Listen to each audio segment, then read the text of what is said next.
My name is Savannah Mitchell, and I'm 27 years old. I was sitting in my cozy apartment living room, frantically working on a deadline for my biggest graphic design client, when my mother Dorothy burst through my front door with her spare keys jingling. Behind her stood a tall, well-dressed man in an expensive charcoal suit who looked like he belonged in a corporate boardroom, not my modest one-bedroom space. "Sweetheart, meet the new owner of your apartment," my mother announced with a bright smile that made my stomach drop. The stranger extended his hand with a confident smirk. "Harrison Blake. You have 30 days. Before we dive into this unbelievable story of family betrayal and deception, let me know where you're watching from in the comments below. If you're ready for a wild ride about how my own mother tried to destroy my life, hit that like button and subscribe for more shocking family drama stories. Trust me, you won't believe what happens next when I discover the truth about my inheritance. The laptop screen blurred in front of me as Harrison Blake's words echoed in my head. 30 days. I looked at my mother, searching her face for some sign that this was an elaborate joke, but Dorothy's expression remained unnaturally cheerful, like she'd just announced we were having dinner together instead of dropping a bomb that would destroy my life. "Mom, what are you talking about?"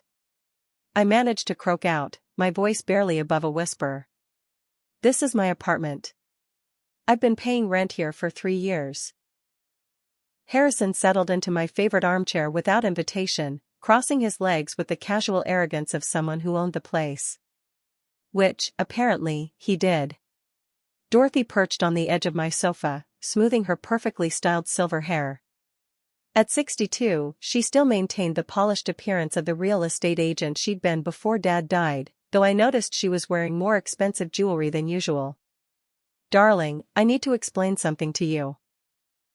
Remember your father's life insurance policy? The $300,000? My blood ran cold. That money was supposed to be my inheritance, the financial security Dad had worked his entire life to provide for me after he passed from cancer 2 years ago. Of course I remember. You said it was in a trust, that I'd get it when I turned 30 or if I had a major life event like buying a house. Well, sweetheart, I made an executive decision. You've been so irresponsible with money over the years, spending on art supplies and that expensive computer equipment.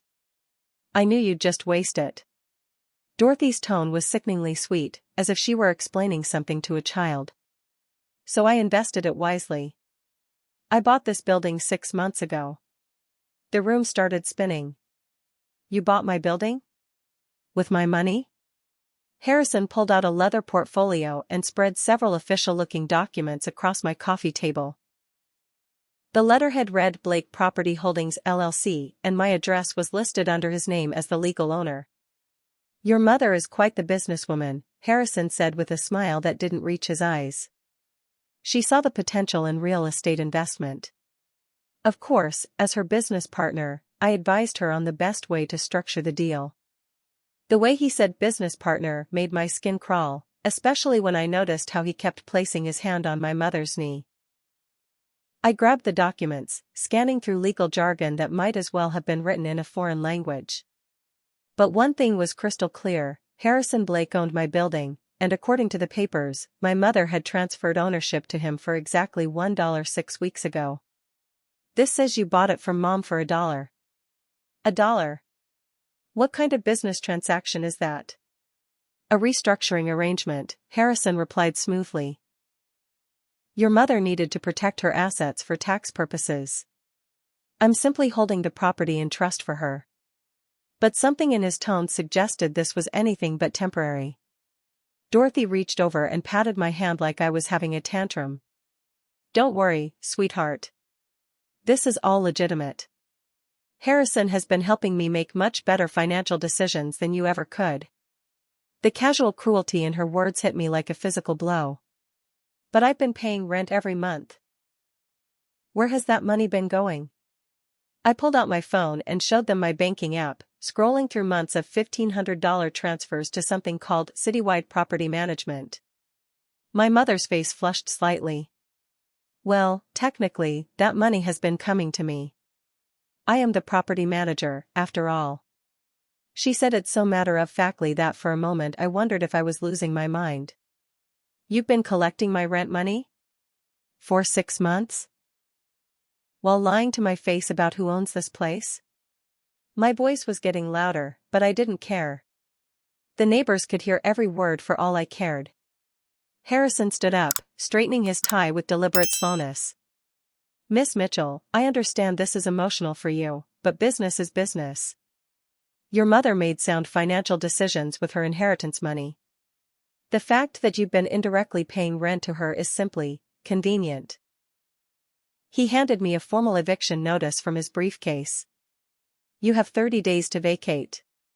Market rate for this unit is $2,300 a month, which I'm sure is outside your budget range." I stared at the eviction notice, the words blurring together as tears threatened to spill. My budget range? With whose money do you think she bought this building? But even as I said it, I realized how powerless I was. The documents were legal. Harrison Blake owned my home, and my mother had handed it to him using my inheritance.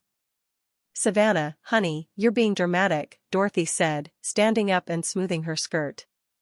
"This is actually a wonderful opportunity for you to find your own place and learn some independence. At 27, it's time you stopped relying on family money anyway." The hypocrisy was breathtaking. Family money? It was Dad's life insurance. Money he paid into for 20 years specifically for me. But even as I protested, I could see in my mother's eyes that the decision was final. She'd chosen this stranger over her own daughter, and she wasn't going to change her mind. Harrison gathered up his papers with practiced efficiency.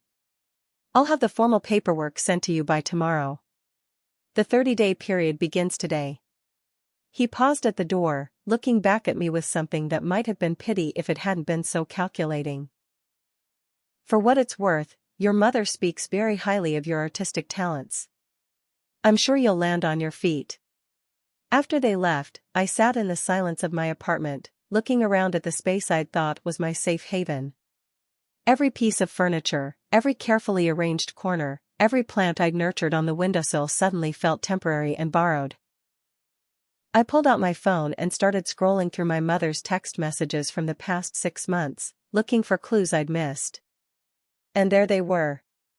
Messages to someone named H about the plan and the girl and making sure she doesn't suspect anything.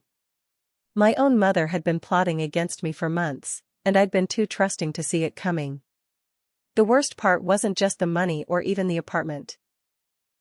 It was the realization that my mother had looked me in the eye every Sunday at our weekly dinners and lied with perfect ease. She'd hugged me goodbye and told me she loved me while systematically stealing my future and planning my eviction. The woman who'd raised me, who'd comforted me through Dad's illness and death, had been plotting my destruction the entire time. I spent the entire night awake, Googling Harrison Blake and diving down every digital rabbit hole I could find. What I discovered made my blood run cold and my hands shake as I typed. Harrison wasn't just some businessman who'd taken advantage of my mother's loneliness. He was a predator with a very specific type of victim. The first red flag was his LinkedIn profile, which showed a pattern of short-term consulting positions with widowed women who owned property or substantial assets. His previous business partnerships had all ended in lawsuits, bankruptcy, or mysterious disappearances of assets. One woman in Phoenix had lost her late husband's auto repair business after Harrison convinced her to restructure it for tax purposes. Another widow in Denver had signed over her family ranch to him before discovering he'd mortgaged it to the hilt and disappeared with the cash. But the most chilling discovery was a Facebook post from a woman named Carol Brennan whose profile picture showed her holding a photo of a man in military uniform. Her post was from 8 months ago. Warning to all widows in the Southwest, watch out for Harrison Blake. This man targets grieving women and steals their inheritance money. He took everything my husband died to protect. Please share this to save other families. I screenshot everything, creating a digital trail of Harrison's crimes that painted a clear picture of inheritance theft and elder financial abuse.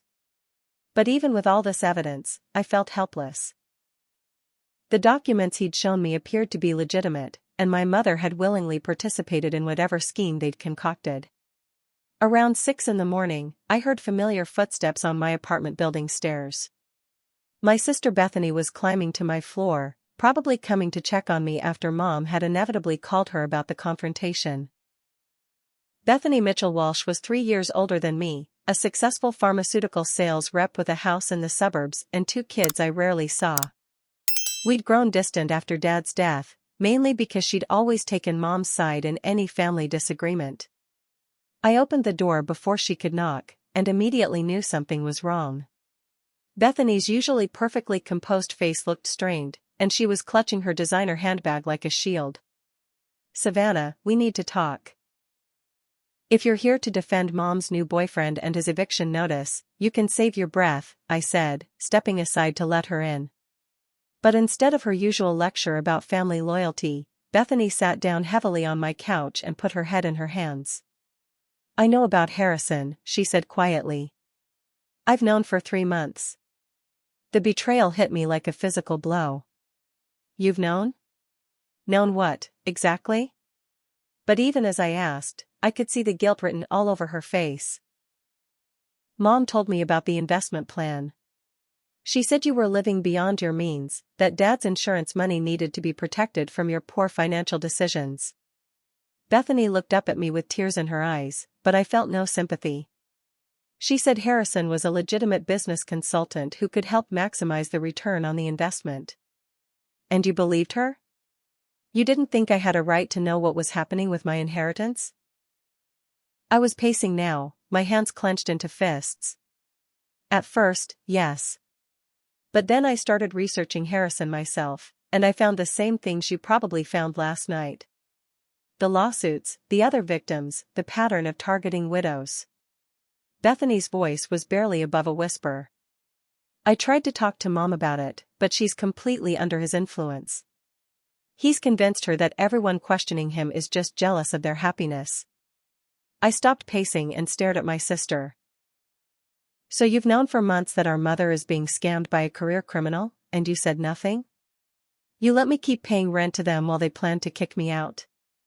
I thought I could handle it internally, work on Mom gradually to make her see reason. Harrison is very good at what he does, Savannah. He's isolated her from most of her old friends, convinced her that her children don't understand business, made her dependent on his approval for everything." Bethany wiped her eyes with a tissue. "And there's something else you need to know. This isn't just about your inheritance anymore." She pulled out her phone and showed me a series of bank statements. "Mom has been transferring money to Harrison every week for the past 2 months. Not just your inheritance money, but her own retirement savings, her Social Security deposits, even the money from Dad's coin collection that she sold." The numbers were staggering. Nearly $50,000 in total transfers to various accounts linked to Harrison Blake. "She's giving him everything," I breathed. "He's not just stealing my inheritance. He's taking her entire life savings." "There's more," Bethany said, her voice breaking. "Yesterday, before they came to see you, Mom signed power of attorney documents giving Harrison control over all her financial decisions. He can access her bank accounts, sell her house, even make medical decisions for her if she becomes incapacitated." I felt sick to my stomach. This wasn't just a simple case of my mother choosing a bad boyfriend. Harrison Blake was systematically destroying my family's financial stability and isolating my mother from anyone who might interfere with his plans. "Why are you telling me this now? Why didn't you warn me before they showed up here yesterday?" Bethany looked away, unable to meet my eyes. "Because I hoped you'd just accept the eviction and move on. I thought if you made a fuss, it would make things worse for Mom. Harrison has already convinced her that you're unstable and financially irresponsible. If you fight this, he'll use it as proof that you're trying to manipulate her." The pieces of the puzzle were falling into place, and the picture they formed was terrifying. Harrison hadn't just targeted my mother randomly. He'd researched our family, learned about Dad's insurance policy, and crafted a long-term plan to isolate Mom from her support system while systematically draining her assets. The apartment eviction wasn't just about getting rid of me. It was about removing the last family member who might interfere with his complete financial control over my mother. There's something else, Bethany said, pulling out a manila envelope. I've been documenting everything I could find about Harrison's background and his other victims. I was planning to take it to a lawyer, but I need your help to make Mom see the truth. Inside the envelope were printed emails, financial records, and even photos of Harrison with other elderly women who matched the profile of his previous victims. One photo showed him at a restaurant with a woman who looked remarkably like my mother, except it was dated 6 months before he'd supposedly met Dorothy through a mutual friend. He's been planning this for a long time, I said, spreading the evidence across my coffee table. This isn't opportunistic. It's calculated, systematic theft. Bethany nodded. And unless we can prove it legally and get Mom away from him, he's going to take everything. The house, her retirement accounts, even Dad's memorial fund that she set up at the hospital. She looked at me with desperation in her eyes. I know I should have told you sooner. I know I should have stood up to Mom instead of trying to handle it quietly. But I need your help now. We have to save her before it's too late. But even as she spoke, I couldn't shake the feeling that there was still something she wasn't telling me. Bethany had always been Mom's favorite, the responsible daughter who made sensible choices and never caused waves. For her to suddenly turn against Mom's decision seemed out of character, unless there was something in it for her too. What aren't you telling me, Bethany? I asked quietly. What's your real reason for wanting to stop Harrison? My sister's face crumpled, and I knew I'd hit on something important. He promised Mom that when she dies, the inheritance money would go to both of us equally. 50-50 split of everything Dad left behind. She couldn't look at me as she continued. But yesterday, I overheard him on the phone with someone talking about offshore accounts and asset protection. I think he's planning to disappear with everything once he's drained Mom completely. So there it was. Bethany had been complicit in the theft of my inheritance because she'd been promised half of it eventually. She'd only developed a conscience when she realized Harrison was planning to steal her share too. My own sister had betrayed me for money, just like my mother had. But despite my anger and hurt, I realized that Bethany's guilty conscience might be my only chance to stop Harrison before he destroyed what was left of my family's financial security. Even if I couldn't trust her motivations, I could use her inside knowledge and documented evidence to build a case against him. The question was whether it was already too late to save my mother from a predator who had spent months earning her trust and isolating her from reality. And whether I could work with a sister who had proven she was willing to sacrifice my future for her own financial gain. Armed with Bethany's evidence and my own research, I made an appointment with the first lawyer I could find who specialized in elder fraud and inheritance disputes. Graham Rodriguez had a small office in a converted house downtown, and his waiting room was filled with families who looked just as desperate and betrayed as I felt. Miss Mitchell, I've reviewed the documents you sent over, Graham said, spreading the paperwork across his desk. What your mother and this Harrison Blake have done is legally complex, but it may very well constitute criminal theft of inheritance and elder financial abuse. His words gave me the first spark of hope I'd felt in days. So I can get the money back? I can stop him from taking everything? I leaned forward in my chair, gripping the armrests. Graham's expression was cautious. It's going to be an uphill battle. Your mother voluntarily transferred the assets, and she's not currently declared mentally incompetent. We'd need to prove that Harrison used undue influence, fraud, or coercion to manipulate her decisions. That requires evidence of his pattern of behavior and documentation of his other crimes. I pulled out my phone and showed him the screenshots of Harrison's previous victims and the evidence Bethany had collected. Will this be enough? It's a start, but we need more concrete proof of fraudulent activity specific to your mother's case. Can you get recordings of conversations where Harrison admits to his schemes? Bank records showing the suspicious transactions? Testimony from other family members about your mother's changed behavior? I thought about the hidden recording app I'd downloaded to my phone that morning. I can try to record conversations at family gatherings. My sister might be willing to testify, though her motives aren't exactly pure. Whatever evidence you can gather will help. But I need to warn you, Miss Mitchell. When you start fighting back against someone like Harrison Blake, he's going to retaliate. These types of predators don't give up easily, and they're often very good at manipulating the legal system to their advantage. Graham's warning turned out to be prophetic. 2 days after our meeting, I was working late at my favorite coffee shop when 2 police officers approached my table. Savannah Mitchell? We need you to come with us for questioning regarding a complaint that's been filed against you. The complaint, it turned out, had been filed by Harrison Blake himself. According to his statement, I had shown up at his office building the previous evening, threatened him with physical violence, and demanded money. He claimed I was stalking him and that he feared for his safety. The problem was, I had been at home with Bethany the entire evening, working on organizing our evidence against him. This is completely false, I told Detective Morrison as he read me the complaint. I've never even been to his office. I was with my sister all evening, and I have receipts from the Chinese food we ordered that can prove it. But proving my innocence required me to spend $300 I didn't have on bail money and another $500 for a criminal defense attorney. Money that was supposed to go toward finding a new apartment before my 30-day eviction notice expired. The harassment escalated from there. Within a week, I received a restraining order filed by my own mother, claiming that I was mentally unstable and had been making threatening phone calls to her home.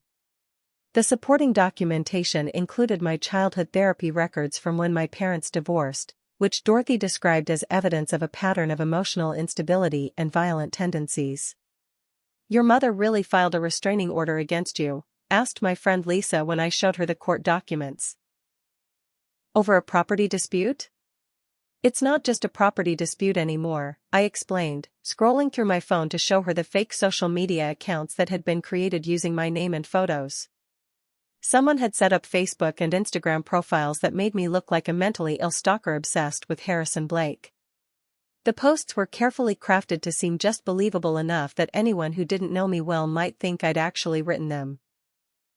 The social media harassment was followed by professional sabotage that was far more devastating.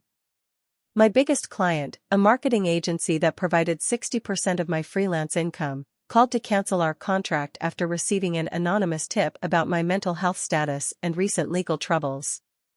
"I'm sorry, Savannah," said Janet, the creative director who'd worked with me for 2 years. "We can't be associated with someone who's involved in criminal charges and family disputes. It's a liability issue for our company." Within 2 weeks, 3 more clients had canceled their contracts with me, all citing similar concerns about my personal issues and unstable behavior. Someone was systematically contacting my professional network and destroying my reputation with carefully crafted lies that contained just enough truth to be believable. The financial pressure was becoming unbearable. Not only was I losing income from canceled contracts, but I was also facing mounting legal bills and the urgent need to find a new place to live. My savings account, which had taken me 3 years to build up, was disappearing at an alarming rate. But the cruelest blow came when I tried to access my bank account one morning and found that my funds had been frozen due to suspicious activity. According to the bank's fraud department, someone had reported that my account might be involved in money laundering or other criminal activity. "We'll need to conduct a full investigation before we can release your funds," the bank manager explained with bureaucratic politeness. The process typically takes 10 to 14 business days. I stared at the computer screen showing my frozen account balance of $3,200. Money I desperately needed for rent deposits and moving expenses. Who reported the suspicious activity? I'm not able to share that information due to privacy regulations. But I can tell you that the report came from a concerned party who provided specific details about potentially fraudulent transactions. I knew exactly who that concerned party was. Harrison Blake was using every tool at his disposal to destroy my ability to fight back against him. He was making sure I'd be too broke, too legally compromised, and too professionally ruined to continue challenging his theft of my inheritance. But what hurt the most was the realization that my own family was helping him do it. My mother had provided my private medical records to support false claims about my mental health. She was cooperating with a man who was systematically destroying her daughter's life, and she was doing it with full knowledge of what he was capable of. The restraining order meant I couldn't even confront her about it. I was legally prohibited from contacting my own mother unless she initiated the communication, which gave Harrison complete control over any information she received about his criminal background or his treatment of me. As I sat in the bank parking lot, staring at my frozen account and my eviction notice, I realized that Harrison Blake was even more dangerous than I'd initially understood. He wasn't just a con man who stole money. He was a master manipulator who destroyed families from the inside out, turning loved ones against each other while he systematically drained their resources. And unless I could find a way to expose him before he completed his destruction of my family, I was going to lose everything Dad had worked to provide for me. My inheritance, my home, my career, and worst of all, any hope of ever having a real relationship with my mother again. The question was whether I had enough strength left to keep fighting when everyone I loved had turned against me, and when every move I made seemed to give Harrison more ammunition to use in his war against my family's future. The 30-day eviction notice expired on a rainy Thursday morning in November. I stood in the doorway of my apartment with 2 suitcases and a cardboard box containing my most essential possessions, looking back at the place that had been my home for 3 years. The furniture would go into storage until I could figure out my next move, but I could only afford the storage unit for 2 months. The Starlight Motel on the outskirts of town was the only place I could afford with my dwindling cash reserves and frozen bank account. $59 a night for a room that smelled like disinfectant and cigarettes, with a broken air conditioner and a bathroom door that didn't lock properly. It was a far cry from my cozy apartment with its carefully curated gallery wall and thriving herb garden. I'd been living there for a week when the stress finally caught up with me physically. I woke up one morning with my heart racing, unable to breathe properly, convinced I was having a heart attack. The emergency room doctor diagnosed it as a panic attack brought on by extreme stress and prescribed anxiety medication I couldn't afford. Miss Mitchell, I'm also concerned about your weight loss and the fact that you haven't been sleeping, Dr. Patricia Henley said, reviewing my chart. When was the last time you ate a full meal? I couldn't remember. Food had become an afterthought when every dollar had to be carefully allocated between the motel, legal fees, and basic survival.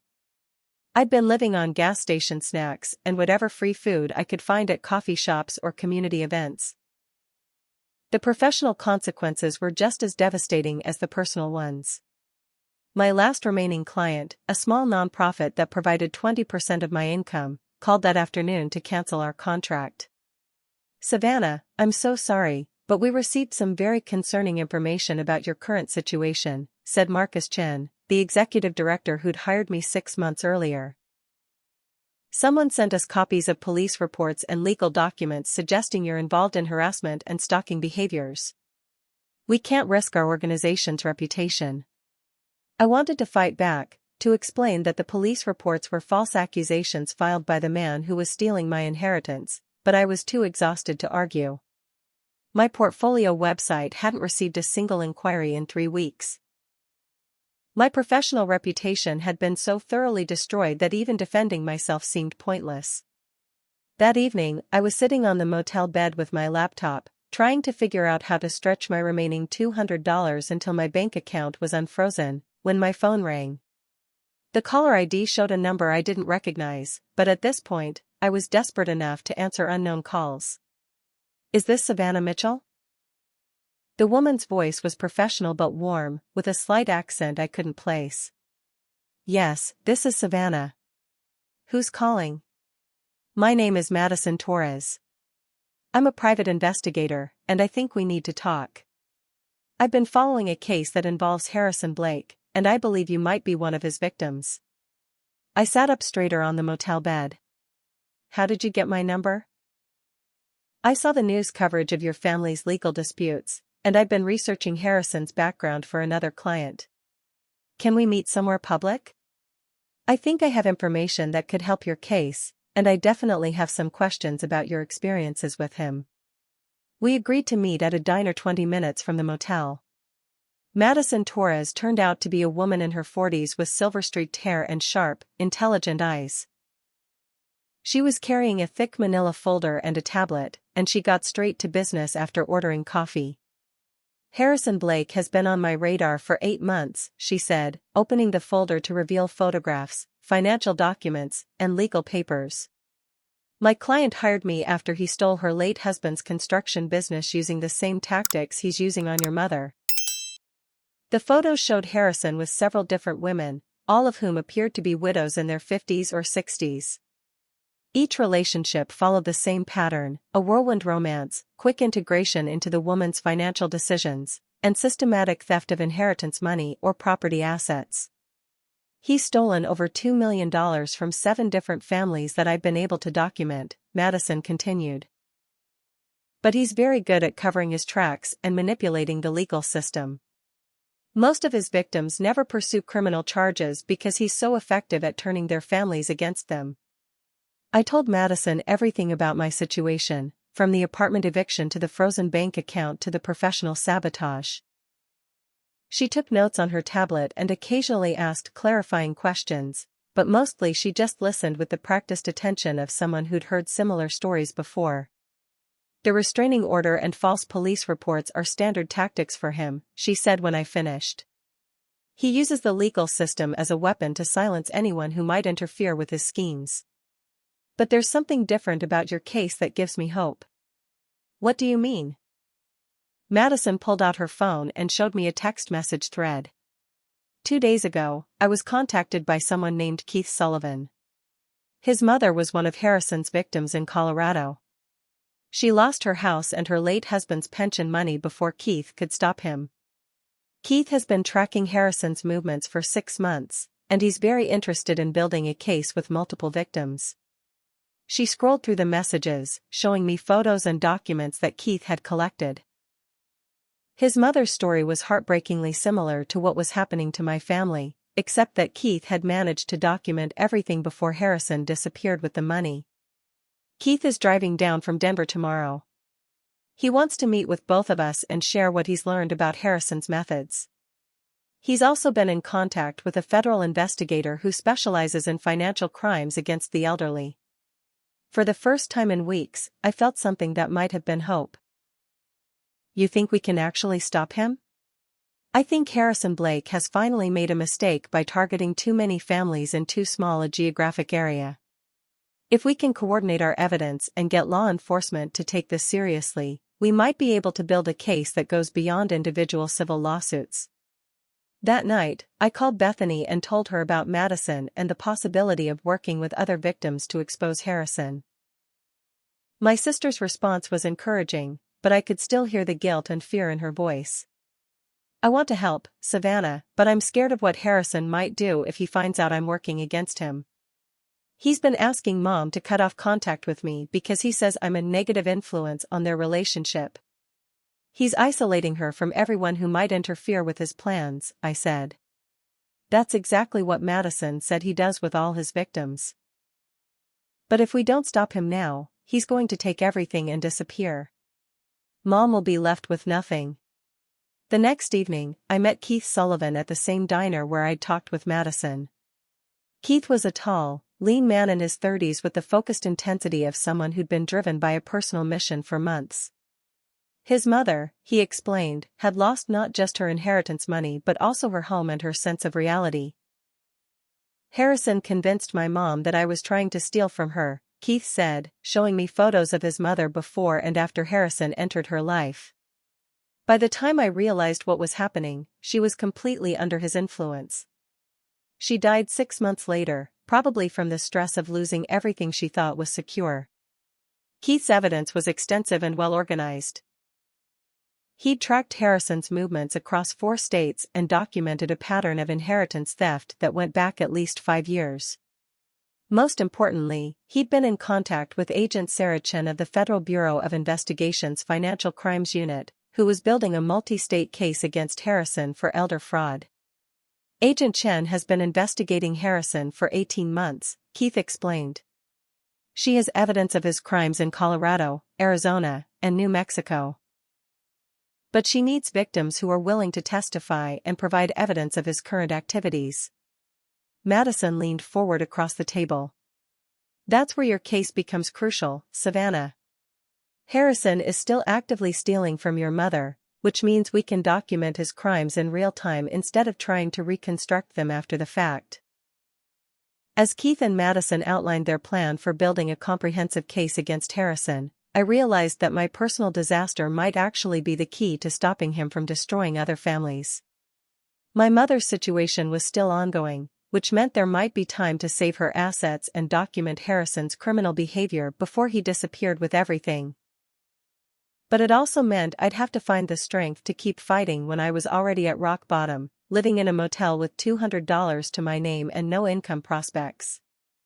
The question was whether I could hold on long enough for justice to catch up with Harrison Blake, or whether he'd succeed in destroying my life before we could stop him. Part 6, the counterattack begins. The alliance between Madison, Keith, and me transformed my desperate situation into something that felt like a real investigation. We met every few days at the diner, sharing information and coordinating our efforts to build a comprehensive case against Harrison Blake. Madison's professional expertise, Keith's documented evidence from his mother's case, and my real-time access to Harrison's current crimes created a powerful combination. Our first breakthrough came when Madison used her private investigator resources to access Harrison's deleted email records through a contact at a computer forensics company. The emails painted a clear picture of a calculated predator who researched his victims thoroughly before making contact. "Look at this," Madison said, pointing to a series of emails between Harrison and someone identified only as TP in his contacts. "He's been planning your mother's seduction for over a year." These emails discuss her financial assets, her emotional vulnerability after your father's death, and even strategies for isolating her from family members who might interfere. The emails were chilling in their clinical detachment.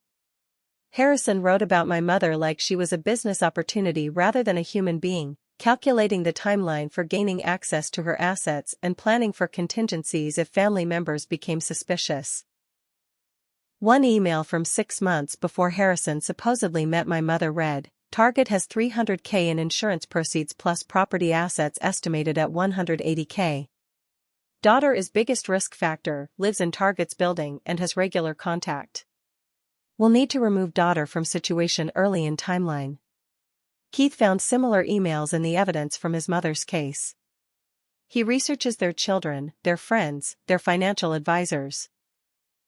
Anyone who might question his sudden involvement in their lives. Then he develops specific strategies for neutralizing each potential threat. But the most damning evidence was a detailed financial spreadsheet that tracked Harrison's theft across multiple victims.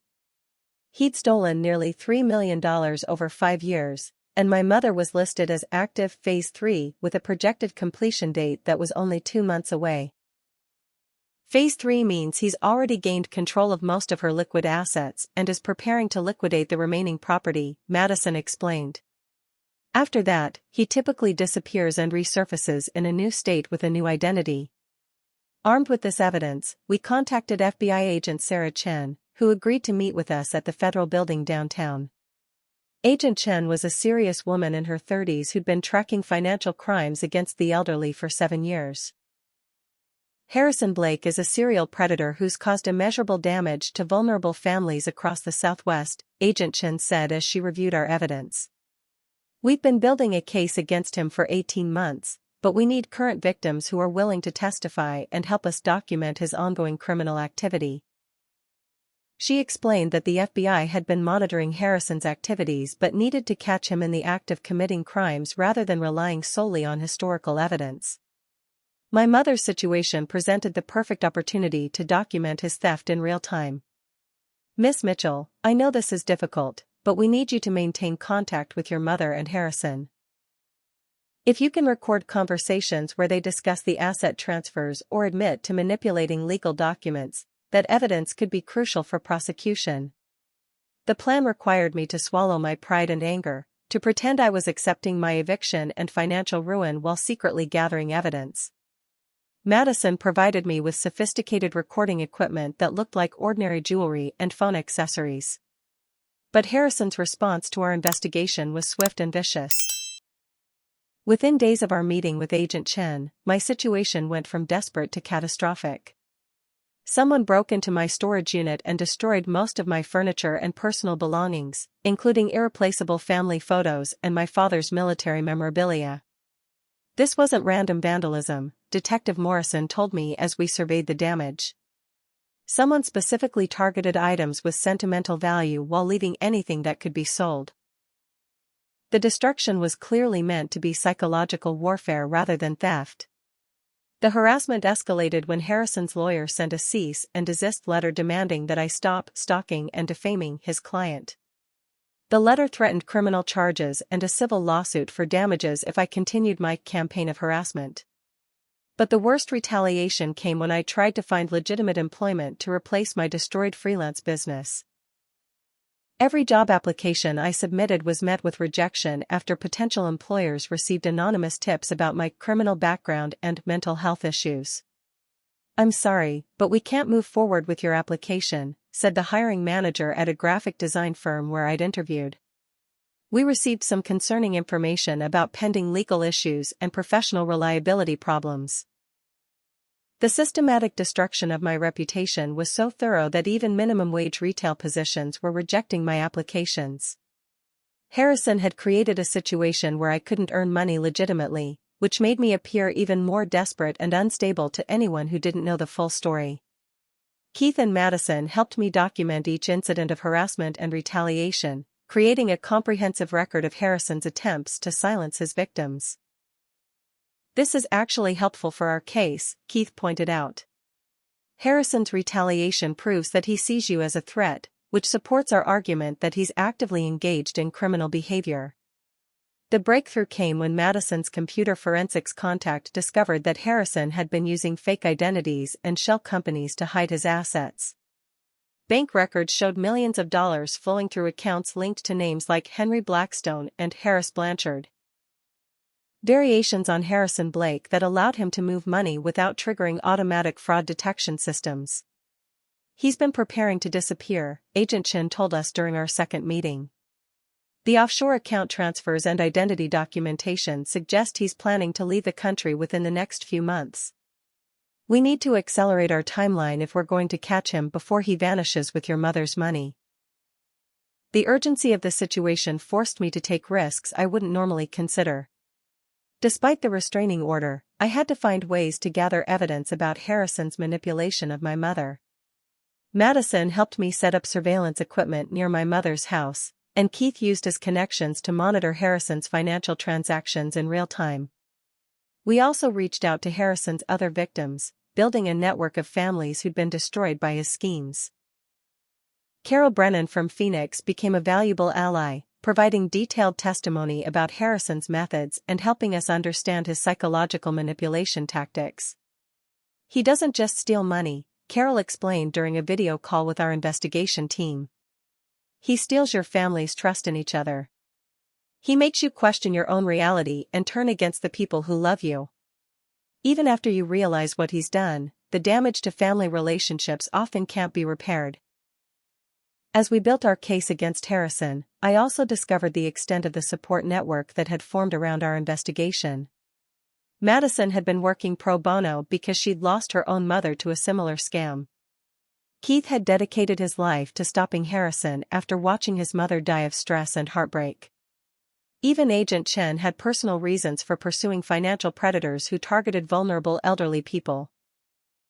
But the most surprising ally emerged when I received a phone call from Cameron Phillips, an investigative journalist for the local newspaper who'd been following reports of elder fraud in the area.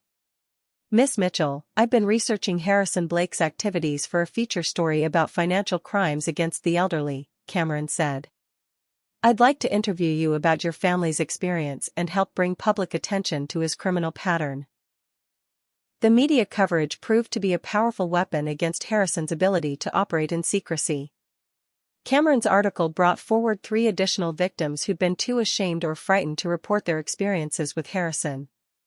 The public attention also put pressure on law enforcement to take the case seriously and allocate more resources to the investigation. But as we gained momentum in building our case against Harrison, his retaliation became increasingly desperate and dangerous. The man who'd seemed like a sophisticated businessman was revealing himself to be someone capable of much more serious crimes than inheritance theft. And I was beginning to realize that my fight to save my family's money had put me in genuine physical danger from a predator who had nothing left to lose. Our first major legal victory came when Judge Patricia Williamson dismissed the restraining order my mother had filed against me. Madison's evidence about Harrison's pattern of using legal harassment against his victims' family members convinced the court that the restraining order was being used as a tool of financial abuse rather than legitimate protection. Miss Mitchell, the evidence suggests that this restraining order was filed as part of a broader pattern of isolating elderly victims from family members who might interfere with financial exploitation, Judge Williamson said as she signed the dismissal order. The court finds that the original allegations lack credible supporting evidence. For the first time in months, I felt like the justice system was working in my favor instead of against me. But Harrison's response to this legal setback was swift and vicious. 2 days after the restraining order was dismissed, I discovered that my car had been vandalized in the motel parking lot. Someone had slashed all 4 tires, poured sugar in the gas tank, and used a key to scratch "Stay Away" across the hood and passenger door. The damage was extensive enough that the car was essentially totaled, which was devastating since I needed it for job interviews and court appearances. "This is escalating beyond financial crimes," Detective Morrison said as he photographed the damage. "Destroying someone's vehicle is a felony, and the threatening message suggests you might be in physical danger." But proving that Harrison was responsible for the vandalism was impossible without security cameras or witnesses. The motel's parking lot wasn't well lit, and the attack had happened in the middle of the night when no one was around to see anything suspicious. The loss of my car made everything else more difficult. I had to rely on rideshare apps and public transportation to get to meetings with lawyers and investigators, which ate up money I couldn't afford to spend. More importantly, it made me feel vulnerable and trapped, exactly the psychological effect Harrison was probably hoping to achieve. The next attack was even more personal and devastating. I was walking back from the grocery store when I saw my sister Bethany's car parked outside the storage facility where I kept my remaining belongings. I found her inside my storage unit, frantically searching through boxes with a desperate expression on her face. "Bethany, what are you doing here?" I demanded, stepping into the unit to confront her. My sister spun around with tears streaming down her face, clutching a manila envelope that I recognized as containing some of Madison's evidence about Harrison's other victims. "I need these documents, Savannah. Harrison knows about them, and he's threatening to destroy Mom's life if I don't get them back." "You're stealing evidence from our case against him?" I couldn't believe what I was seeing. "Bethany, that evidence is the only thing that can save Mom from losing everything she has left." "You don't understand," Bethany sobbed. "Harrison showed me photos of Mom's house and her car. He knows where she goes to church, where she gets her hair done, where she volunteers at the hospital. He said if I don't stop cooperating with the investigation, something terrible might happen to her." I realized that Harrison was using the same intimidation tactics on Bethany that he'd used on me, but with the added leverage of threatening our mother's safety. "He's bluffing, Bethany. He's not going to physically hurt Mom because that would bring too much attention from law enforcement. Are you willing to bet Mom's life on that?" Bethany clutched the envelope tighter. "What if you're wrong? What if he really is capable of violence?" The confrontation escalated when Bethany tried to push past me with the stolen documents. I grabbed the envelope, and we ended up in a physical struggle that knocked over several boxes and sent their contents spilling across the storage unit floor. During the fight, Bethany hit her head on a metal shelving unit and started bleeding from a small cut on her forehead. "Look what you've done," she screamed, touching the blood and then looking at her fingers dramatically. "You attacked me. I'm calling the police." Within 30 minutes, I was back in police custody, this time facing assault charges filed by my own sister. Bethany told the officers that I'd attacked her when she tried to retrieve her personal belongings from my storage unit, and the cut on her forehead supported her claim that I'd been violent. "Miss Mitchell, this is your second arrest in 2 months," Detective Morrison said as he processed the paperwork. "The district attorney is going to look at this as a pattern of escalating aggressive behavior."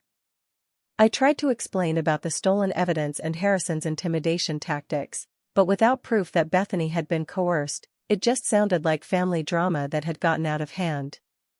The assault charges threatened to destroy any credibility I had with law enforcement and could potentially derail the entire investigation into Harrison's crimes. Madison arrived at the police station with a criminal defense lawyer and the bail money I needed to get released. "This is exactly what Harrison wanted," she said as we walked to her car. "He's turning your family against each other and making you look like the unstable aggressor." But even Madison's expertise couldn't undo the damage that the arrest had caused to our case. Agent Chen called the next day to inform me that the FBI was suspending its investigation into Harrison pending the resolution of my assault charges. "Miss Mitchell, I understand that you believe Mr. Blake is manipulating your family members, but the Bureau can't build a case around a witness who's facing criminal charges for violence against family members," Agent Chen explained. "If you're convicted of assault, your testimony becomes essentially worthless in court." The setback was devastating, especially because I knew that Harrison was using the time we'd lost to accelerate his theft of my mother's remaining assets. Keith's surveillance showed Harrison making multiple trips to banks and legal offices, suggesting that he was moving money and preparing documents for his eventual disappearance. But the worst blow came when Madison showed me Bethany's social media posts from the day after our confrontation. My sister had posted photos of her bandaged head along with a detailed account of how I'd violently attacked her when she tried to help mediate the family conflict. "I never wanted to believe that my sister was mentally unstable," Bethany's post read, "but after she physically assaulted me today, I have to accept that she needs professional help. I'm praying that she gets the treatment she needs before she hurts someone else." The post had been shared dozens of times by family friends and distant relatives, creating a narrative that painted me as an unstable, violent person who was terrorizing my family. Comments on the post expressed sympathy for Bethany and concern about my mental health, with several people suggesting that I should be involuntarily committed for psychiatric evaluation. "She's destroyed your reputation with everyone who knows your family," Madison said, scrolling through the comments. "Even if we prove that Harrison manipulated her into posting this, the damage to your credibility is probably permanent." Keith arrived from Denver that evening with news that made our situation even more urgent. His contacts in law enforcement had discovered that Harrison was planning to leave the country within 2 weeks, taking whatever money he could liquidate from my mother's accounts with him. "He's already moved most of the offshore money to accounts in countries that don't have extradition treaties with the United States," Keith explained. "If he gets on that plane, we'll never see him again, and your mother will be left with nothing." As we sat in Madison's office that night, reviewing our damaged case and dwindling options, I realized that Harrison Blake had nearly succeeded in his plan to destroy my family and disappear with our money.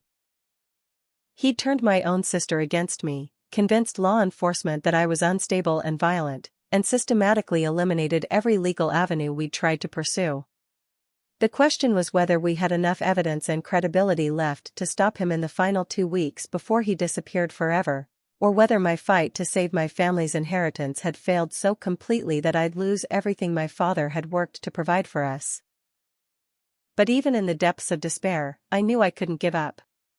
Harrison Blake had already taken my money, my home, my career, and my family relationships. The only thing I had left was the determination to prevent him from doing the same thing to other vulnerable families, even if it cost me everything I had remaining in the world.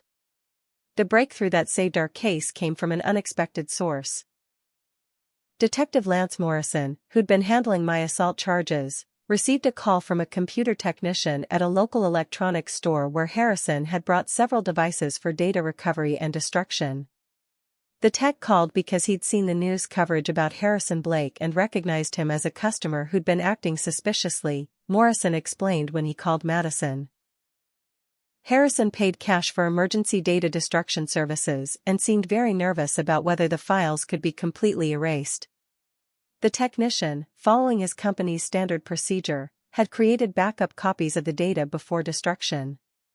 When he realized he might have evidence of a crime, he contacted law enforcement and turned over everything Harrison had tried to destroy. Madison and I met with Detective Morrison at the police station, where he showed us the recovered files on a secured computer terminal. What we found was a complete digital record of Harrison's criminal enterprise, including detailed financial records, correspondence with other criminals, and even video recordings of him coaching my mother on what to say to banks and lawyers. "This is incredible," Madison breathed, scrolling through folder after folder of incriminating evidence. He documented everything. Financial transfers, fake identities, even strategies for manipulating specific victims. One video file showed Harrison sitting in my mother's living room, apparently coaching her on how to respond if family members questioned her financial decisions. "Remember, Dorothy, if Savannah asks about the money, you tell her it's none of her business because she's irresponsible with finances. If she gets aggressive, we document it as evidence of her mental instability." The recordings were devastating evidence of psychological manipulation. In video after video, we watched Harrison teaching my mother to lie to banks, lawyers, and even her own children about where her money was going and why she was making certain financial decisions. But the most shocking discovery was a series of phone recordings between Harrison and my sister Bethany. The conversations revealed that Bethany had been cooperating with Harrison's scheme for much longer than she'd admitted to me. "I need you to convince Savannah to stop fighting the eviction," Harrison's voice said in one recording. "If she keeps making noise about the inheritance money, it's going to attract attention we can't afford." Bethany's response was heartbreaking. "What about my share? You promised me $50,000 if I helped keep Savannah from interfering. I've been lying to my own sister for months." The recordings proved that Bethany had been actively working against me from the beginning, not just passively going along with Harrison's plans. She'd been paid to undermine my efforts to save our family's money, and she'd been feeding Harrison information about my legal strategies and emotional state.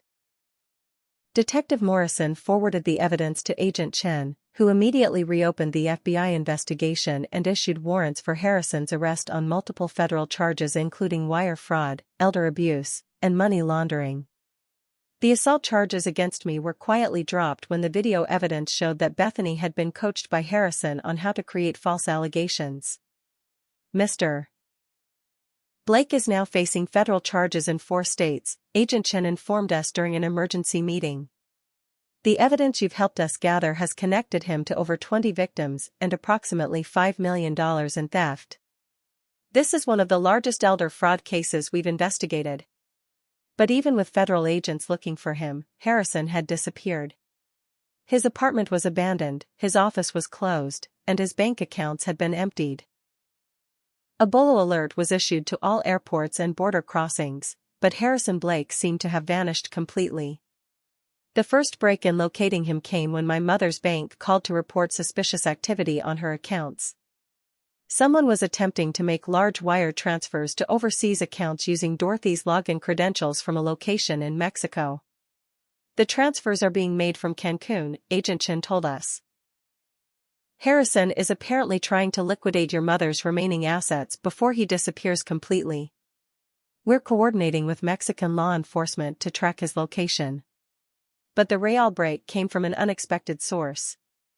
My mother, who'd been largely incommunicado since Harrison's disappearance, called me for the first time in months.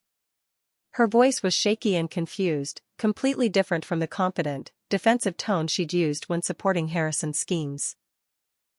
"Savannah, I think I've made a terrible mistake," Dorothy said, her words barely above a whisper.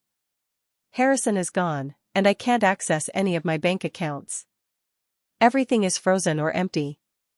I rushed to her house and found my mother sitting at her kitchen table surrounded by financial documents and bank statements, trying to piece together what had happened to her money. For the first time since Harrison entered her life, Dorothy seemed to see clearly the extent of the manipulation she'd endured. "He took everything," she said, tears streaming down her face. The insurance money, my retirement savings, even the money from selling Dad's coin collection. I thought I was being smart, investing with a financial advisor who cared about my future. The documents she showed me painted a clear picture of systematic theft. Over 8 months, Harrison had convinced Dorothy to sign papers transferring nearly $400,000 to various accounts under his control.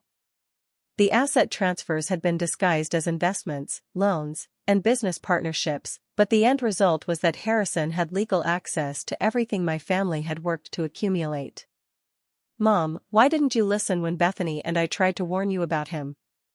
I asked, though I was careful to keep the accusation out of my voice. Dorothy looked up at me with genuine confusion. "You tried to warn me?" "Honey, Harrison told me you were just jealous of my happiness and trying to steal my money. He showed me documents proving that you'd been lying about your finances and planning to have me declared incompetent so you could control my assets." The realization hit me like a physical blow. Harrison hadn't just stolen my mother's money.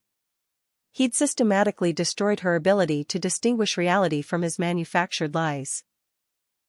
Dorothy had genuinely believed that her own children were trying to exploit her, while the man who was actually stealing from her convinced her that he was protecting her interests. "I'm so sorry, sweetheart," Dorothy continued, reaching across the table to take my hand. "I know I signed that restraining order and said terrible things about your mental health.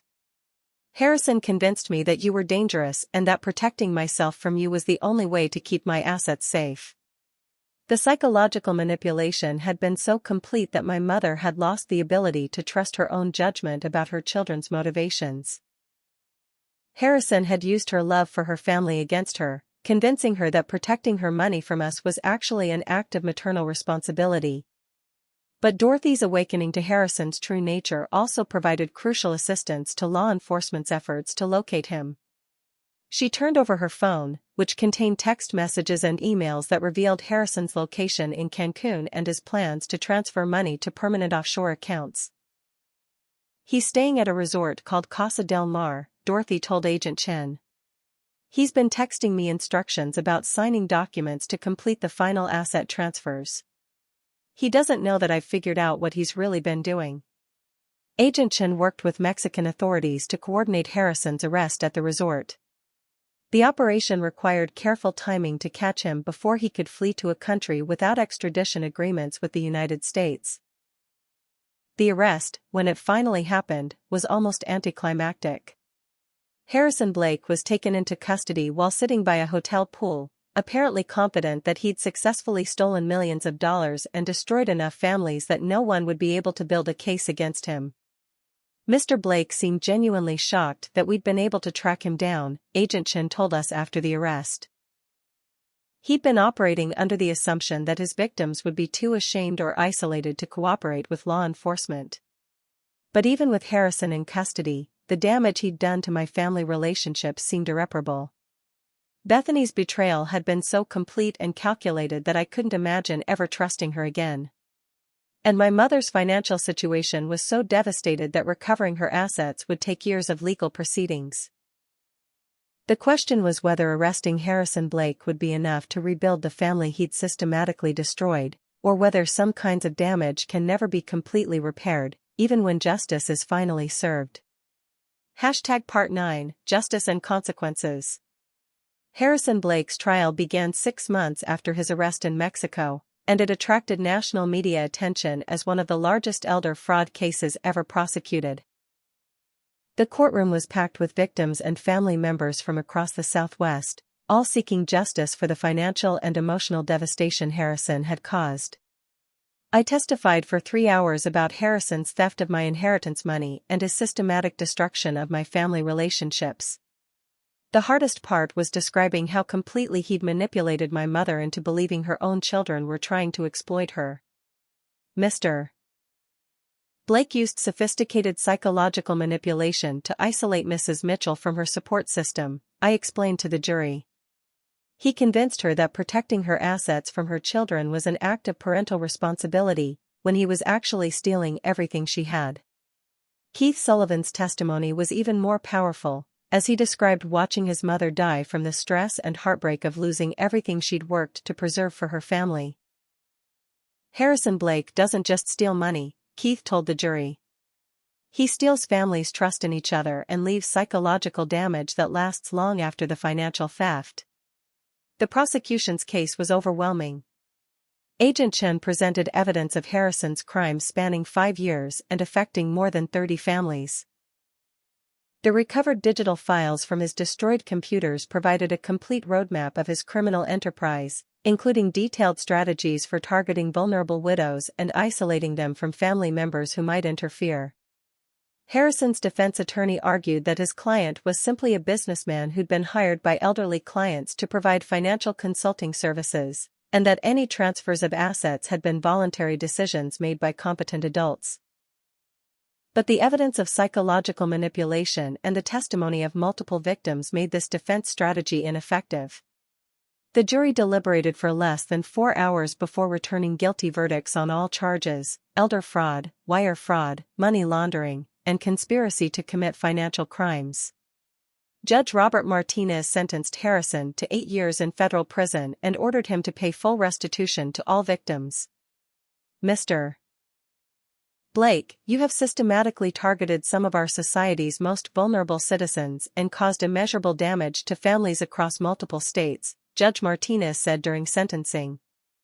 The sophisticated nature of your crimes and the calculated cruelty with which you destroyed family relationships demonstrates a complete lack of remorse or empathy. But even more satisfying than Harrison's prison sentence was the civil lawsuit that Madison helped coordinate among all his victims. The court ordered the liquidation of all assets Harrison had acquired through his criminal activities, including several properties he'd purchased with stolen money. My family's share of the restitution amounted to nearly $350,000, slightly more than the original inheritance money Harrison had stolen. The apartment building where I'd been evicted was returned to my mother's ownership, and I was able to move back into my old unit. The professional vindication was equally important to my recovery. The media coverage of Harrison's conviction led to a flood of new freelance clients who were impressed by my resilience and determination to seek justice. Several of my previous clients reached out to apologize for canceling contracts based on false information, and my design business quickly grew beyond what it had been before Harrison destroyed my reputation. But the consequences for my family members who'd participated in Harrison's schemes were more complicated. My mother faced significant tax penalties for the unreported income transfers, though criminal charges were waived due to her status as a victim of elder fraud. Dorothy, you're looking at approximately $40,000 in tax penalties and interest, explained her accountant during a meeting to sort out the financial mess Harrison had created. The IRS recognizes that you were victimized, but the tax obligations on the money transfers still need to be satisfied. Bethany's situation was more serious, as she'd knowingly accepted money from Harrison in exchange for undermining my efforts to expose his crimes. The district attorney's office offered her a plea deal involving community service and restitution payments, which she accepted to avoid potential jail time. I know I can never make up for what I did, Bethany said during one of our few conversations after Harrison's trial. I was scared and greedy, and I let him convince me that you were the problem instead of seeing that he was manipulating all of us. The restitution payments Bethany owed me were substantial, nearly $20,000 representing her share of the money Harrison had stolen with her assistance. But more than the money, I wanted accountability for the months she'd spent actively working against my efforts to save our family's assets. The other victims in Harrison's cases formed an informal support network that continued long after the criminal proceedings ended. Madison began working with several of us to create a nonprofit organization focused on educating families about inheritance fraud and providing resources for victims of financial elder abuse. What happened to our families represents a much larger problem, Madison explained during one of our organizational meetings. Elder fraud costs American families billions of dollars every year, and most victims never report the crimes because of shame or family pressure. Keith Sullivan became a close friend and eventually something more than a friend, as our shared experience of fighting Harrison had created a deep bond of understanding and mutual support. It's strange how something so terrible can lead to something good, Keith said during one of our evening walks. I never would have met you if Harrison hadn't destroyed both our families. Our relationship developed slowly and carefully, built on genuine compatibility rather than just shared trauma. Keith understood the trust issues that Harrison's manipulation had created, and I appreciated his patience in allowing our connection to grow naturally without pressure or expectations. My mother's recovery was more challenging, as she struggled with guilt about her role in Harrison's schemes and the damage to our family relationships. Dorothy enrolled in counseling to work through the psychological effects of Harrison's manipulation, and she began volunteering with elder fraud prevention programs at the hospital where my father had been treated. I want to help other families avoid what we went through, Dorothy explained when I asked about her volunteer work. I was so completely fooled by Harrison that I almost destroyed my relationship with both my daughters. If I can help even one person recognize the warning signs, maybe some good can come from this disaster. The legal changes that resulted from Harrison's case were equally important to the long-term impact of our fight for justice. Keith's testimony before a congressional committee led to new federal legislation strengthening protections for inheritance recipients and requiring more oversight of financial advisors who work with elderly clients. The Harrison-Blake case demonstrates the need for better safeguards to protect vulnerable adults from financial predators, Keith testified before the House Financial Services Committee. Current laws make it too easy for criminals like Blake to manipulate legal documents and steal life savings from grieving families. As I stood in my restored apartment 1 year after Harrison's sentencing, looking at the rebuilt life I'd created from the ashes of his destruction, I realized that the fight to save my inheritance had given me something more valuable than money. It had shown me who I really was when everything was taken away, and it had connected me with people whose loyalty was based on genuine care rather than blood relationships or financial convenience. The question now was whether the lessons I'd learned about trust, family, and resilience would help me build a future that was stronger than what Harrison Blake had tried to destroy. Part 10, Healing and New Beginning. 2 years after Harrison Blake's conviction, I'm sitting in the same apartment where this nightmare began, but everything has changed in ways I never could have imagined. The living room where my mother once announced my eviction has been completely redecorated, transformed into a bright, welcoming space that reflects the new life I'd built from the wreckage of Harrison's destruction.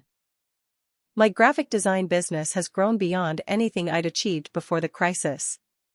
The media attention from Harrison's trial brought clients who were drawn to the story of resilience and determination, and my portfolio now includes major nonprofit organizations and small businesses across the region.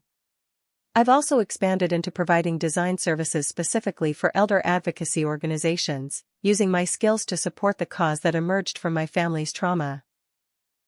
The apartment building itself has become something of a symbol for me. Instead of just living here as a tenant, I now co-own the property with my mother as part of the restitution settlement. We've converted the building into affordable housing for other families who've experienced financial trauma, creating a small community of people who understand the challenges of rebuilding after devastating loss. It's strange how much stronger this place feels now, said Lisa, one of my tenants whose family had been destroyed by a different kind of financial fraud. Knowing that the people who own it understand what we've been through makes it feel safe in a way that regular apartments never did. Keith moved to town 6 months ago, and our relationship has continued to deepen as we've both worked through the trust issues that Harrison's manipulation created. I never thought I'd be grateful for anything related to my mother's death, Keith said during one of our evening conversations, but meeting you has shown me that even the worst trauma can lead to genuine connection if you're willing to be vulnerable with the right person. We're planning to get married next spring, with a ceremony that will include many of the people who helped us survive Harrison's attacks. Madison will be my maid of honor, and Agent Chen has agreed to perform the ceremony, as she was ordained online specifically for weddings involving crime victims she's worked with. My relationship with my mother has been rebuilt on a foundation of complete honesty about what happened during Harrison's manipulation. Dorothy and I attend joint counseling sessions twice a month, working through the lingering effects of the psychological damage he caused to our family dynamics. I still have nightmares about the things I said to you during that time, Dorothy admitted during one of our recent sessions. Harrison was so skilled at making me believe that protecting myself from my own children was an act of love. The guilt about that manipulation is something I'll carry for the rest of my life. But the counseling has helped us develop a stronger relationship than we'd had even before Harrison entered our lives. Dorothy's experience with his manipulation has made her much more aware of how easily trust can be weaponized, and she's become one of the most effective advocates for elder fraud prevention in our region. Bethany's recovery has been more complicated and slower. Her betrayal was so calculated and sustained that rebuilding any kind of relationship has required years of consistent effort from both of us. She's completing her community service by working with elder fraud prevention programs, and she's been making regular restitution payments as part of her plea agreement. "I know I may never completely earn back your trust," Bethany said during our most recent conversation. "I made a choice to prioritize money over my sister's welfare, and I have to live with the consequences of that decision. But I'm hoping that consistently doing the right thing now might eventually repair some of the damage I caused." The nonprofit organization that Madison, Keith, and I founded has become a regional resource for families dealing with inheritance fraud and elder financial abuse.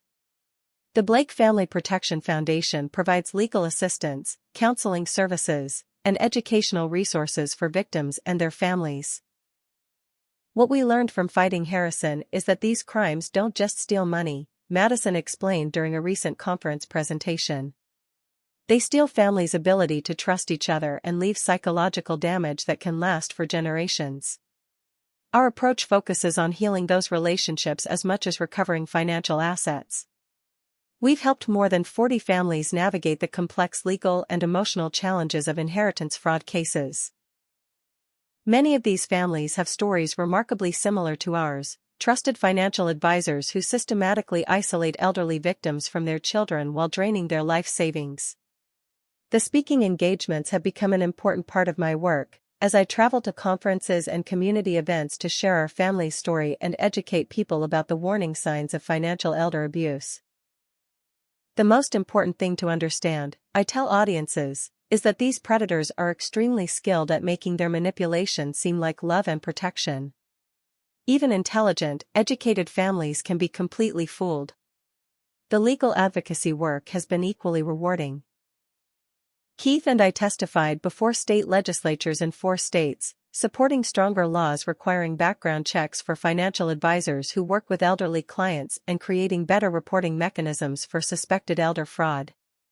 The Harrison Blake case revealed gaps in our legal system that allow sophisticated predators to operate for years before being caught, Keith explained during his testimony before the Arizona state legislature. Strengthening these laws isn't just about punishing criminals. It's about protecting vulnerable families from preventable devastation.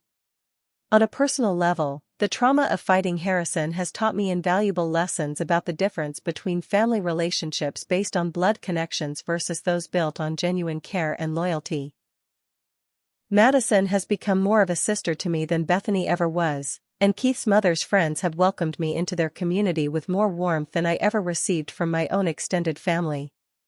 True family are the people who show up when you're in crisis, not the people who create the crisis, Madison said during a recent dinner conversation. Blood relationships are accidents of birth. Chosen family is based on mutual support and shared values. The financial security that resulted from Harrison's conviction has allowed me to take risks with my career and personal life that wouldn't have been possible when I was living paycheck to paycheck in a motel room. But more importantly, the experience of losing everything and fighting to rebuild has given me confidence that I can survive almost any challenge life might present. The apartment where I started this story by working frantically on a design deadline while my world collapsed around me has become the headquarters for a business that employs 8 people and serves clients across the Southwest. The bedroom where I used to lie awake worrying about eviction notices now contains the desk where I plan educational programs for families learning to protect themselves from financial predators.